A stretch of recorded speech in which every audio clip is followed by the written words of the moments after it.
Tarbiyatul Islam. Mkono kwa mkono mpaka peponi.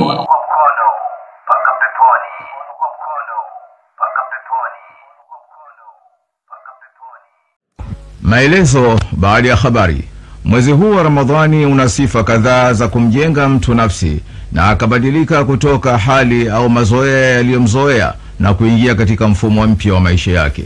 Hili linawezekana, lakini kwa yule aipendaye Ramadhani na kuifurahia kama alihamu na kuhisi na mtengeneza kiimani, anaweza kutumilia fursa za unyenyekevu na ustahamilivu wa watu wanaoheshimu kuwa ni amani kwake. Lakini hata kwa yule mzito wa tabia hufaidika na kupunguzika kwa ukomavu wake katika maasi.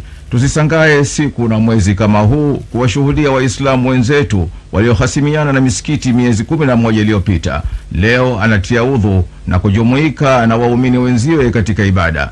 Ndani ya Uislamu kuna faraja sana kwa anayezingatia, kwani hofu ya kumjali Allah huongezeka, na kama haitoshi, imani ya akhera humwingia mtu na kupandisha hisia zake kwamba mema ayatendayo ndani ya Ramadhani yatalipwa, na ni kweli. Basi Allah na afungue vifua vyetu sote, tumtumaini yeye atupe ujira huo mkubwa wa mwezi wa Ramadhani.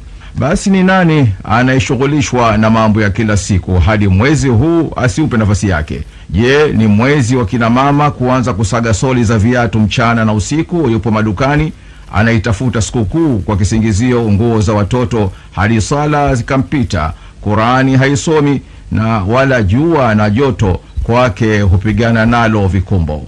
Huyo anaandaa sikukuu kutafuta mlango gani wa akhera? La ajabu ni kwamba mueradhi mama na dada zetu, hivi hatuhisi kuwa dunia imetushughulisha zaidi kuliko akhera? Inasikitisha sana. Leo darsa si muhimu kuliko madukani. Tena baadhi ya kina mama utadhani wana mabegi ya noti, kila siku unakutana nao. Ni hatari sana na kubebesha majukumu baadhi ya waume zenu kwamba wewe mama kila siku ukiguna njia. Ni aibu na ni fursa mbaya kwa baadhi yenu mnapokiuka hata hizo ruksa za wanaume na kuzuilia safari nyingine huku kwa huko. Tunashuhudia, na ndiyo maana tunahadharisha hata mabinti zetu mapema haya ya 10 la kwanza kwamba fursa ya kwenda misikitini kwa swala ya tarawih ndiyo ufunguo na fursa ya mengine.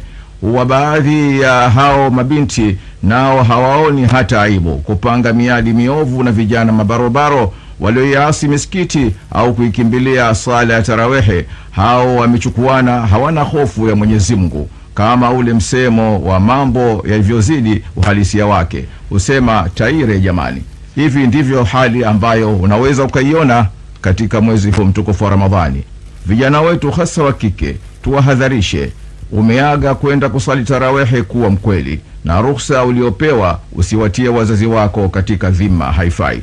Tunayakazia haya si kwa kufuma lawama kama zifumwavyo nyavu za kutegea samaki, bali ni kujijua sisi ni watu na tuna dhima pale tusipokanyana tukadhani yataondoka yenyewe, au woga kurudiana kwa matusi utakaotuandama. Tusiwe waoga kiasi hicho. Sisi ni umma bora na ubora wetu ni kuambizana mema na kukatazana maovu.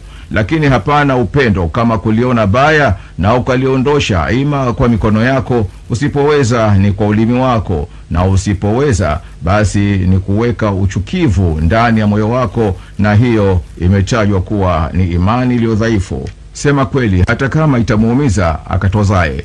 Nini maana yake? Ni kumwokoa kutokana na matokeo asiyoyadhani hapo baadaye akafikia kujuta na muda haupo tena. Muislamu aliye makini na akijua udugu wa imani yake hatamuacha mwenziwe ahilikike na ilhali yeye anajifanya kuokoka. Qurani imebainisha, hadithi zimeeleza jinsi gani wema walipoweza kupotea na wakaangamizwa, na wale walio waovu wakabadilika na kuwa mbele katika utetezi wa mema, bila kujali changamoto za minong'ono ya wasiotaka uokofu wa wenzi wao. Basi wakazirudia historia zao zaidi kuwasimanga, eti leo umekuwa ustadhi, leo umekuwa ukhti na mashungi, na jana ulikuwa majukwaani ukirusha roho. Naam, aliyetubu hawi sawa na aliye na kiburi, na msimangaji dhidi ya aliyetubu, basi huyo ndiye mpungufu wa imani na ana wivu wa kijinga na uhasidi pia. Tunaposema hivi, hatuna maana tukae tungoje na wasanii wengine waendelee kusaniika kwa pesa kwanza. Hapana, wapo waliomaliza uhai wao huku wakiwa na vipaza sauti mikononi. Je, huyu atakuwa sawa na muadhini au mtoa mawaidha na kupeleka dawa, au ndo ule msemo wa kazi ni kazi? Basi huo ubakishi hapa hapa duniani. Kesho amali zako ndiyo utajiri wako. Hili ni 10 la rahma. Tusafishe akili zetu kwa kumcha Mungu ipasavyo. Tusijitoe fahamu kwamba bado tungali na nguvu. Mauti hayachaguirika cheo au afya yake mtu. Ni ahadi, na muda ukifika hauzidi saa wala dakika. Hayo ni maelezo baada ya habari.